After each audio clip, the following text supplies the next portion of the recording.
Welcome into the Cleveland Browns report after day one of the 2023 NFL Draft. Matthew Peterson here, staying into the late hours of the night to get you guys a mock draft and just draft targets and kind of just a draft recap, if you will, all things NFL Draft to lead us into day two of the NFL Draft. So, let's first start off with recapping the opening round. We had a lot of crazy stuff happen in the first couple of picks.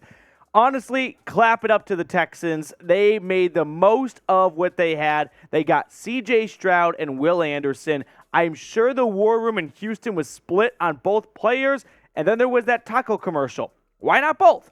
So they got Stroud and Anderson after making a trade. Richardson, you guys know how I feel about him. I don't think he's going to be that good of a player. Devin Witherspoon to Seattle, Paris Johnson, Tyree Wilson, Bijan Robinson to Atlanta, and then maybe one of the steals of the draft, Jalen Carter all the way to 9 to Philly. Thought he might have slipped to 74 for a moment there. Darnell Wright goes to Chicago. Peter Skoronski off to Nashville. Jahmyr Gibbs, what are the Lions doing? They signed David Montgomery in the offseason just to draft a running back at 12. Lucas Van Ness for the Packers. Broderick Jones, he goes to the Steel City. That's the new left tackle for Kenny Pickett. Will McDonald is off to the Jets. Emmanuel Forbes, the corner from Starksville, he is off to Washington. Christian Gonzalez, I think for the value alone, that might be the best pick of this draft outside of Jalen Carter. Great corner at 17. And then Jack Campbell, a player that we somewhat loosely looked at for round 2 as a trade-up target. He evidently was never going to leave round 1. He is off to Detroit. Kalijah Cansey, I wish the Browns could get this guy. He is a perfect fit for what Cleveland needs, but he is off to Tampa. JSN, Quentin Johnston, Zay Flowers, and Jordan Addison go 1, 2, 3, 4 to absolutely bend over and screw my under 3.5 wide receivers bet I had. Deonte Banks is now a New York Giant, the Maryland corner. Dalton Kincaid, I think this is just the Bills looking at the Chiefs and saying, we want to have our own quarterback tight end combination. Let's go get our Travis Kelce for our epic postseason battles. Mozzie Smith, he also would have been a great fit for Cleveland. He was never going to get to round 3. He's off to Dallas. Anton Harrison is in Jacksonville. Miles Murphy is in Cincinnati as they try and gear up to slow down other AFC stellar quarterbacks. Brian Bruzzi is in New Orleans. If he can stay healthy, good pick. If not, unfortunately, more of what we saw in college for the Clemson Tiger. Nolan Smith somehow goes all the way to 30 for Philly. They got Jalen Carter and Nolan Smith. The NFC is already over. They might have won it from tonight alone. And then Felix Anaduke Uzama, he is staying put in Kansas. He goes to the Chiefs over in Kansas City. So, with that being said, who is your top target for day 2? Now that we know the 31 names that we always knew all along were never going to be on Cleveland's radar, do you have an updated draft target? Andrew Berry spoke to, I shouldn't say the media, but a quote came out of Andrew Berry saying there is a very low probability, essentially, that the Browns actually move up in the draft unless someone out of this world really starts to fall. I think the more likely option is the Browns trade back rather than move up. So give me that top draft target you've got for day 2. Now, to get into our mock draft for the Browns after the first night of the draft, I'm going to go wide receiver to start things off at pick 74. I'm not going to do any trades, although I do think they trade out of this pick. Marvin Mims, he is a 5'11", 183-pound wideout, 2-year starter for the Boomer Sooners. He's a complete burner. 4.38 40-yard dash. He runs one route pretty much, and it's run fast and run deep and run past everyone. Over the last 2 seasons, he averaged over 20 yards per reception. Those are big-time playmaker numbers, right? He is going to stretch the field. For Oklahoma last year, 1,000 yards and 6 touchdowns when Producer Sam Brown, the Sooners had a third-string quarterback at one point. Like, to put up 1,000 yards with that much of a revolving door, maybe that's a reason why he's not high up on teams' radars, and that could be a reason why he ends up falling further than he really should. Now, the Athletic's Dane Brugler had this to say on Marvin Mims. Mims must prove himself versus press man coverage and expand his route running inventory with improved stem balance slash footwork, but his bread and butter will always be his field stretching speed and finishing skills. He will add an explosive element to an NFL offense as a rotational rookie receiver and punt returner. Now, if the Browns want to go wide receiver because they just want to take the best player available, similar to the Martin Emerson pick last year, here are our top wide receivers available after night one of the NFL draft. Don't fall in love with anyone on the left-hand side of the screen. Maybe Cedric Tillman could be there. I think he's going to be a really good pick for whoever gets him. But Downs and Hyatt, they're likely not going to be there. Start looking at Mims and A.T. Perry and Tank Dell and Jaden Reed. Those are more in the range of pick 74, I think. Now, we're going to look at the rest of our mock draft in just a brief moment. But if you have not subscribed yet, join our Browns YouTube family here at the Cleveland Browns Report. Help us get to our next subscriber milestone, 18,500 subscribers. At pick 98 with the comp pick Cleveland got, I went with our sweet prince, Kobie Turner, defensive tackle out of Wake Forest. He is 6'2", 293 pounds, and he is out of this world athleticism. Strictly, he has no business running a 7.083 cone drill at nearly 300 pounds. For reference, you shoot for like the elite edge rushers usually hang around that 7-second mark, right? That's the kind of bendiness you have. You find those types of numbers with guys weighing 250, 260, not 293. He is what Andrew Berry dreams for in defensive tackles. He is what he wanted Perion Winfrey and Jordan Elliott to be, okay? Last season for the Demon Deacons, 38 tackles, 10 tackles for loss. Now, he played a long time at Richmond, and then he transferred to Wake Forest. He was a rotational guy for them, so that's sort of why he sort of got lost in the mix. But he has no business, I think, falling this far in the draft. This would be one of my favorite picks for Cleveland. Now, the top defensive lineman available very well could be there at pick, maybe not 98, but 74. Yeah, Aditamiwa Adebawore from Northwestern. He's an athletic freak. He has all the tools. He's super fast.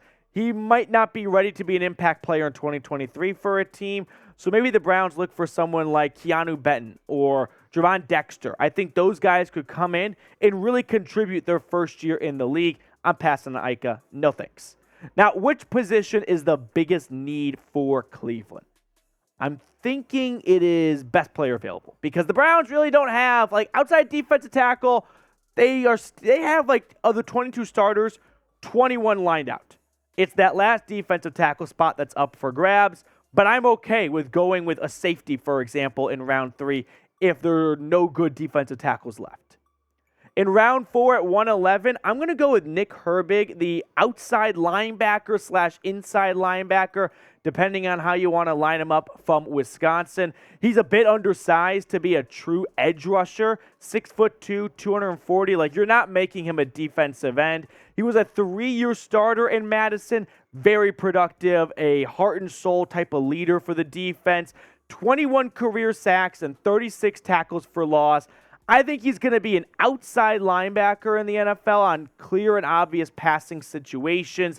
Might get pushed inside for early downs, right, when you think they're going to run. But when you want to just bring in an extra pass rusher off the edge for third down, Herbig's your guy. Last season for the Badgers, 15.5 tackles for loss and 11 sacks. So despite the underwhelming size, the production was there. Can it translate to the NFL? That is the question GMs will have. Now, here's what Dane Brugler had to say on him. Herbig isn't built to handle multiple gaps or align in closed areas in the NFL, but he has the explosive get-off hand usage and backfield instincts to pester quarterbacks. While currently not a true every-down NFL player, his impact will be felt as a sub-rusher and offers additional value if he evolves his off-ball skills. We're going to check out the rest of the mock draft in just a brief moment, but day 2 of the NFL draft is here. So come hang out with me over on our main channel during the NFL draft. I'll be providing insight and analysis on and off. Of course, when the Browns are picking, I'll be making that my number 1 priority. But in between picks and whatnot, join us over there, youtube.com/chatsports. At 126, I went offensive tackle. This is Nick Saldiveri. He is a 6'6", 318-pound right tackle, 3-year starter for the Monarchs of ODU. Now, the Old Dominion University Monarchs, if you ever gambled on them last year, you probably were taking them plus 20. They were an abysmal FBS football team. He was the only good thing about them, actually. He did not allow a sack in 2022. Longtime starter at right tackle. Not quite sure if he would be a left tackle Jed Will's replacement if they don't pick up his fifth-year option after 2023. But maybe he's the new swing tackle. Maybe he's the project to take over after Jack Conklin in a season or two. Now, here's what Brugler said about Saldiveri. Saldiveri needs to refine his aiming points and recovery skills to combat NFL strength, but his mental approach and athletic body control will keep his head above water. He is a scheme-diverse NFL prospect capable of backing up multiple positions on the line. The Browns have a bit of a depth issue at offensive line. I mean, they have Nick Harris. That's a great backup center. Maybe they could bump him to guard, but they lost Froholt. That was sort of their next man up on the interior offensive line. So you lose Chris Hubbard. You got James Hudson. Maybe you want to add an extra offensive lineman in case injuries start to pile up. And, be a good Boy Scout. Be prepared. Now, to round out the mock draft, here are my rounds 5 and both round 5 selections. I went running back Israel Abanikanda, and then safety Anthony Johnson out of Iowa State. I think the Browns are going to take a running back. I think they're going to be preparing for the post-Nick Chubb era. I don't want to, unfortunately, be a downer, but Nick Chubb's not going to be around forever.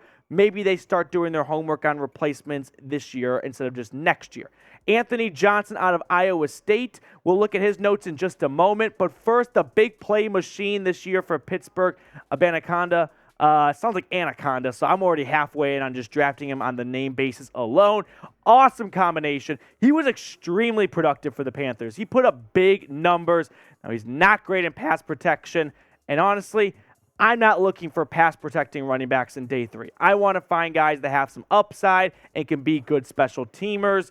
As for the scouting report on Anthony Johnson, here's what we got on the safety from Ames. He started at corner for the first 4 years. Then he played some nickel box safety, which the Browns are in the hunt for. That's kind of why I went with Anthony Johnson, because Greg Newsome does not want to play nickel anymore. Maybe Johnson can be a part of the rotation at that spot. Burst and explosion to go along with strong character and leadership.